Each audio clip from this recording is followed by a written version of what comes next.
Welcome to direction e learning. Kerala PSC 10ാം തരം preliminary പരീക്ഷ 2/7/2022 നടത്തി. അതുമായി ബന്ധപ്പെട്ട് ക്വസ്റ്റ്യൻ പേപ്പർ കോഡ് 76/2022 ചോദ്യങ്ങളാണ് നമ്മൾ പരിശോധിക്കുന്നത്. ആദ്യമായിട്ട് നോക്കുന്നത് 48ാമത്തെ ചോദ്യം. കേരളത്തിലെ വന്യജീവി സങ്കേതങ്ങളും അവ സ്ഥിതി ചെയ്യുന്ന ജില്ലകളും ഗ്രൂപ്പിൽ നൽകിയിട്ടുണ്ട്. ശരിയായ ജോഡി തിരഞ്ഞെടുക്കുക. കേരളത്തിലെ വന്യജീവി സങ്കേതങ്ങളും ഒക്കെ ആയിട്ട് ബന്ധപ്പെട്ട ചോദ്യമാണ്. ആദ്യം തന്നെ കൊടുത്തത് ഏതാണ്? പറമ്പിക്കുളമാണ്. പറമ്പിക്കുളം വന്യജീവി സങ്കേതം മലപ്പുറം ജില്ല. മലപ്പുറം ജില്ലയിലാണോ പറമ്പിക്കുളം? പറമ്പിക്കുളം എന്ന് പറയുന്നത് പാലക്കാട് ജില്ലയിലാണ്. ഇത് തെറ്റാണ്.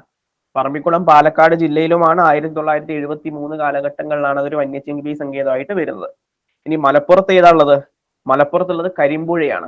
2019 വന്നിട്ടുള്ള കരിമ്പുഴയാണ് മലപ്പുറം ജില്ലയിലെ വന്യജീവി സങ്കേതം എന്ന് പറയുന്നത്. സോ ഒന്നാമത്തെ ആള് പറമ്പിക്കുളം എന്ന് പറയുന്നത് തെറ്റായിട്ടുള്ള ജോഡിയാണ്.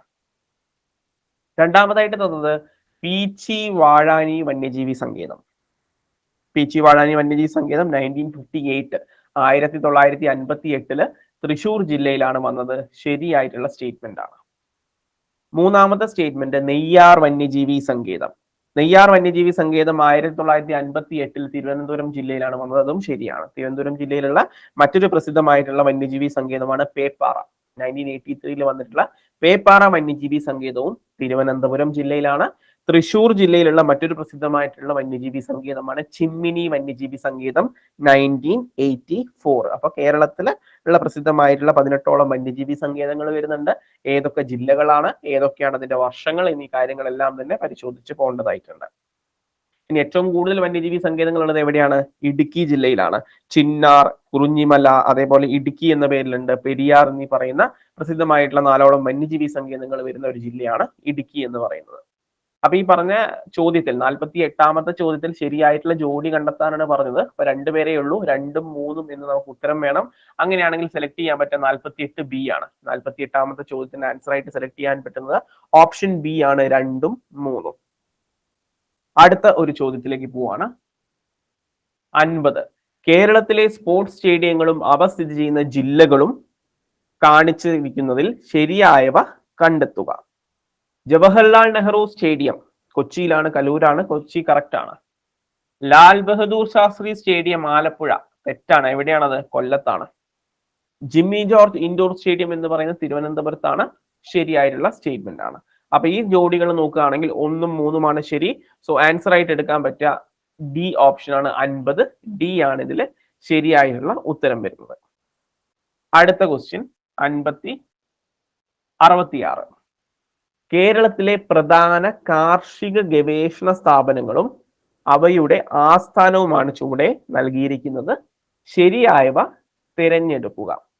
കേന്ദ്ര കിഴങ്ങുവിള ഗവേഷണ കേന്ദ്രം ഒന്നാമത്തതിൽ കൊടുത്തിട്ടുണ്ട്. കേന്ദ്ര കിഴങ്ങുവിള ഗവേഷണ കേന്ദ്രം. ഇംഗ്ലീഷിൽ പറയുകയാണെങ്കിൽ എന്താണത്? നമുക്ക് central tuber crop research institute എന്ന് പറയാൻ പറ്റും. ഇതെവിടെയാ? കാസർഗോഡാണോ?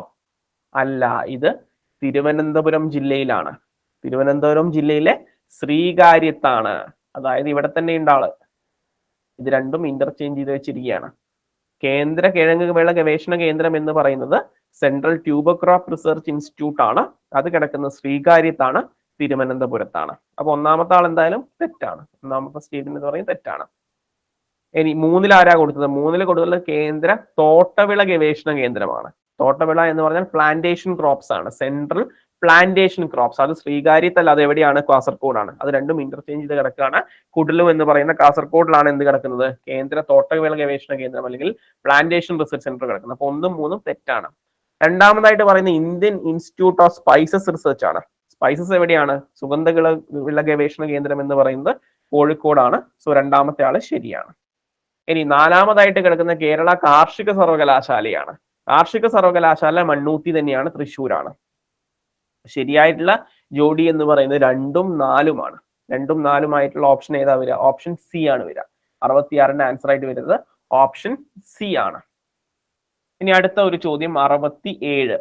താഴെ പറയുന്നവയിൽ കേരളത്തിലെ നെല്ലിനങ്ങൾ ഏതെല്ലാം? പവിത്ര, ജ്വാലാമുഖി, ജ്യോതിക, അന്നപൂർണ. ഏതാണ് നെല്ലിനങ്ങൾ? പവിത്രയും അന്നപൂർണയുമാണ് നെല്ലിനങ്ങളായിട്ട് നമുക്ക് ഈ ലിസ്റ്റിൽ വരുന്നത്. 1ഉം 4ഉമാണ്. സോ ആൻസർ ആയിട്ട് വരെ 67 ഓപ്ഷൻ ഡി ആണ്. അടുത്തത് 70. താഴെ പറയുന്നവയിൽ തെറ്റായ ജോഡി കണ്ടെത്തുക. Silent Valley. സൈലന്റ് വാലി ദേശീയ ഉദ്യാനമാണെന്ന് പറയുന്നുണ്ട്. ദേശീയ ഉദ്യാനമാണല്ലോ സൈലന്റ് വാലി എന്ന് പറയുന്നത്. പ്രസിദ്ധമായിട്ടുള്ള ഒരു ദേശീയ ഉദ്യാനമാണ്.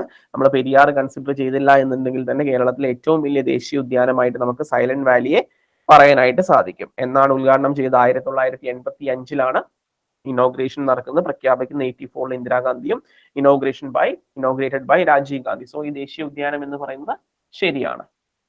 അടുത്തതായിട്ട് കൊടുത്തുള്ളത് വന്യജീവി സങ്കേതമാണ് ചെന്തുരുണി എന്ന് പറയുന്നത്. ചെന്തുരുണി വന്യജീവി സങ്കേതം. ചെന്തുരുണി എന്താണ്? ചെന്തുരുണി എന്ന് പറയുന്നത് ഒരു വന്യജീവി സങ്കേതമാണ്. ഏത് ജില്ലയാണ്? 1984 കൊല്ലം ജില്ലയിലാണ് ഇതൊരു വന്യജീവി സങ്കേതമായിട്ട് വരുന്നത്. അതും കറക്റ്റ് ആണ്. മൂന്നാമത്തെ ആളെ പറയുന്നത് ഇരവികുളമാണ്. ഇരവികുളം എന്ന് പറയുന്നത് വന്യജീവി സങ്കേതമാണോ?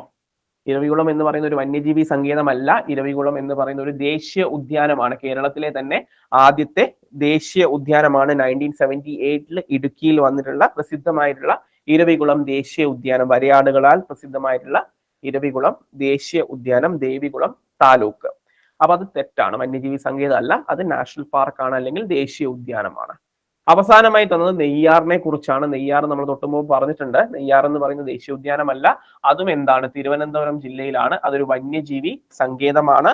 നെയ്യാർ എന്ന് പറയുന്നത് 1958-ലാണ് വന്നിട്ടുള്ളത്. അപ്പൊ ഇവിടെ തന്നിട്ടുള്ള ലിസ്റ്റ് ശരിയായിട്ടുള്ള തെറ്റായ ജോഡിയാണ് ചോദിച്ചിട്ടുള്ളത്. താഴെ പറയുന്നവയിൽ തെറ്റായിട്ടുള്ള ജോഡികളെയാണ് ചോദിച്ചിട്ടുള്ളത്. തെറ്റായിട്ടുള്ള ആൾ ആരാണ്?